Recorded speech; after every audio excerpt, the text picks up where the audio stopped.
Clemson hires Kevin Kelly, NFL scouting veteran, to become the program's director of player evaluation and acquisition. Yeah, I had to read that off. It's a mouthful.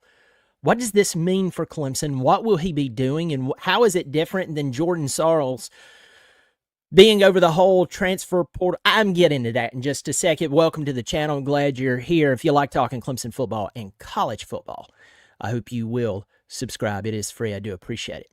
Over the weekend, Dabo Swinney made a statement to college football. And he made a statement to Clemson football fans that the old way is going away. I'll get into that more in just a second, but he made this by hiring someone who has over 20 years of experience in the NFL.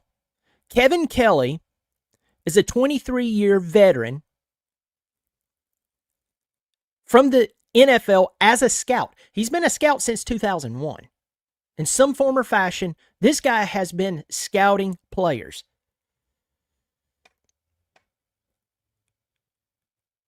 And you could say, well, Jordan Sarles was at Clemson. And folks, I'm not going to knock Jordan Sarles. Jordan Sarles has been with Clemson. In fact, I'm reading this directly from Clemson's site. Jordan Sarles has been with Clemson for 10 years. He played football at Furman. He's from the upstate of South Carolina. I don't know the guy, but he seems like a nice guy. But this is his first role as Clemson's general manager. He's never been a general manager. From what I'm understanding, anything that I'm seeing here, he's never been a general manager before. This is his first role. And so I'm not knocking on Jordan Sarles, but Dabo Swinney said, listen, this guy shows a lot of promise, but I have learned my lesson about going out and hiring good guys who has no experience or little experience. So he goes out and he gets this 23-year veteran out of the NFL to come and run things for Clemson. If you've ever seen the movie Moneyball with Brad Pitt and who's that guy? Good grief, I can see his face right now.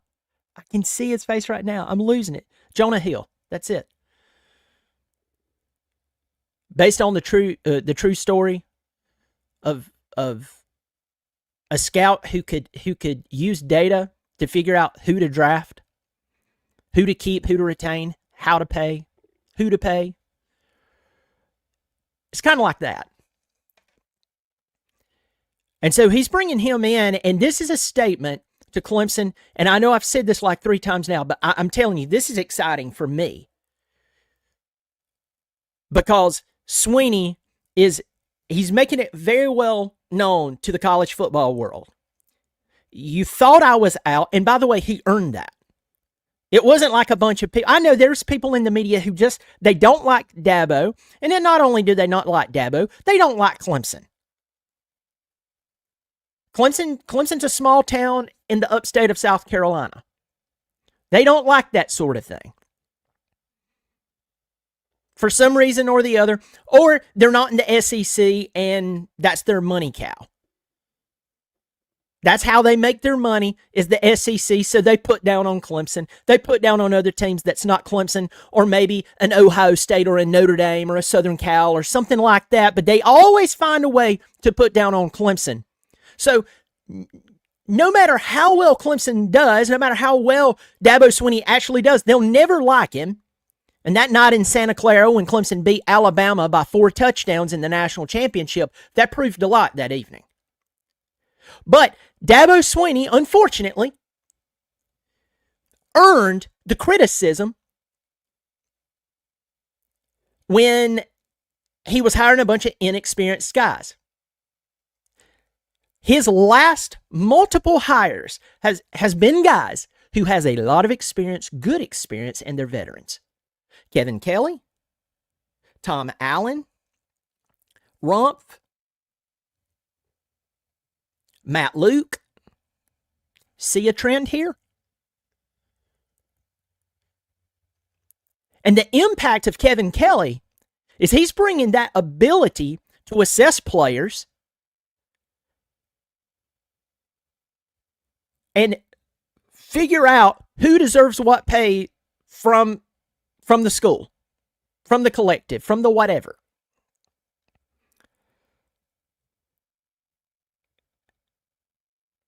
And his number one goal is to ensure that we retain the talent that we have and continue to be competitive in the NIL world. That's it. I've read different articles this morning, and folks, I could have probably said it better, but that's basically it. Swinney is bringing in an expert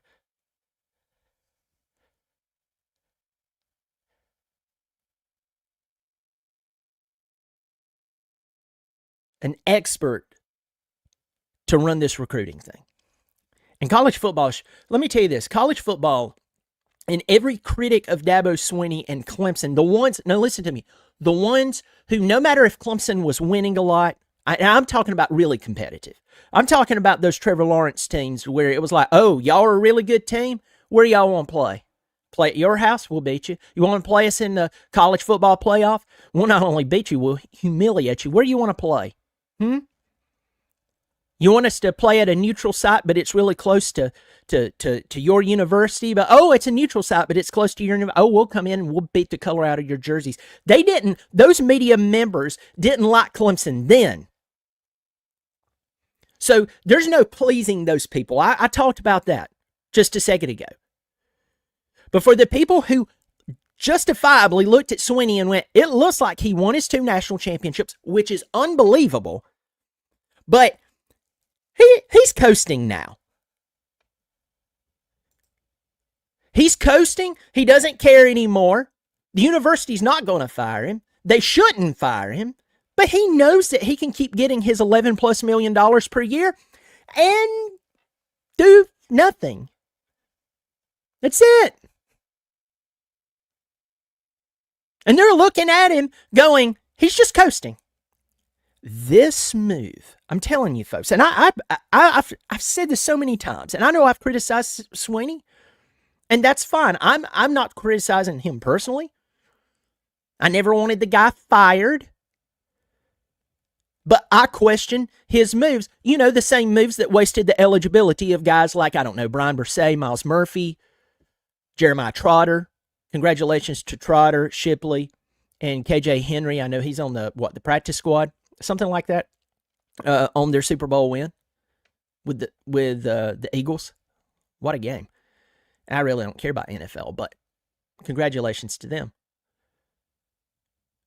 But while this whole experience of having everyone sit around and not sit around, but they're coaching and they have no experience and there's a room full of them and there's no leadership, that wasted those years of eligibility of incredible players like them. Dabo earned the criticism. But I said over and over that if that man readjusted, he started hiring a bunch of experienced guys who knows what they're doing, that the college football world better look out. And this move with hiring Kevin Kelly to come in and run Clemson's player relations, acquisition, and everything else that falls under that title or that banner of NIL, him bringing him in and saying, hey, listen, I can't afford to have any more inexperienced guys running important parts of my team. I can't. I don't want Dabo Swinney. I think he was real, and maybe he didn't. I don't know the man. I'm speculating here. He tried to do a good thing with giving a bunch of inexperienced guys a chance that he received, and it backfired on him. And it took him some time, and it annoyed me, and it probably annoyed you. But he's adjusting. He's going, you know what? I don't want to go down like Joe Paterno. Joe Paterno, he walked up and down those sidelines with his sleeves rolled up, looking all tired and frazzled and seemed like the game had got away from him. I know he had that one good year. My hat's sideways. I just saw that. He had that one good year. A few good years in the 2000s. And we all know how Joe Paterno came to an end with that whole scandal up there. But folks, before that scandal, Joe Paterno was living off of what he had accomplished many, many years before that. Bobby Bowden, I speak with a lot of respect of Bobby Bowden. I have a lot of respect for him. But in those final years that Bobby Bowden was there, he did the same. And I think that everyone looks at them, and then you step back and you look at someone like Nick Saban, who won all those championships. Also look at Tom Osborne. Tom Osborne went out a winner, a massive winner. Tom Osborne could have hung around if he wanted to. And I think Nebraska would have actually still been very good for the time that he hung around. I think Swinney looked and said, here are men that have accomplished a lot of incredible things. Other coaches would die to have the success that he's had and these other guys have had. But he looked, and I think it resonated with him somewhere. I'm still young. Dabo Swinney is still a young guy. He's in his mid-50s. Remember, Saban didn't take over Bama until he was 55. Yeah, he had that one national championship, and that was incredible. He took over Bama at the same age that Dabo Swinney is right now. Think about that. And I think somewhere it hit him. What have I been doing? Not hit him, but maybe over time it really became obvious to him. I have to get brilliant, experienced people around me that's going to turn the ship in the direction I need it to go and ensure that it is propelled there. And this move, I think this impact on Clemson football is going to set up Clemson to where not only do they continue to retain players, but people will want to come and play at Clemson football. For Clemson. I said that. I still need more coffee, and it's almost 12 o'clock. I believe that it's going to make them more competitive in the recruiting world because Clemson's recruiting has not been great. It has not been great. That's not being negative Nancy and all this bunch of stuff. Some of you, I don't think you even pay attention to recruiting rankings anymore. You act like it doesn't matter. Ask Ohio State if it matters. Yeah, it matters. And this move right here says Dabo Swinney is going, yeah, it matters. Whether it's high school recruiting, whether it's the transfer portal, I want to do it the right way. That's what his thought is. I want to do it the right way. And maybe he's moving slower than what I want him to move. Because as I said, it burns through eligibility. As you're trying to work crap out and figure out what move should I, and I can only imagine how tough it would be. All of us can only imagine how tough it would be. At the same time,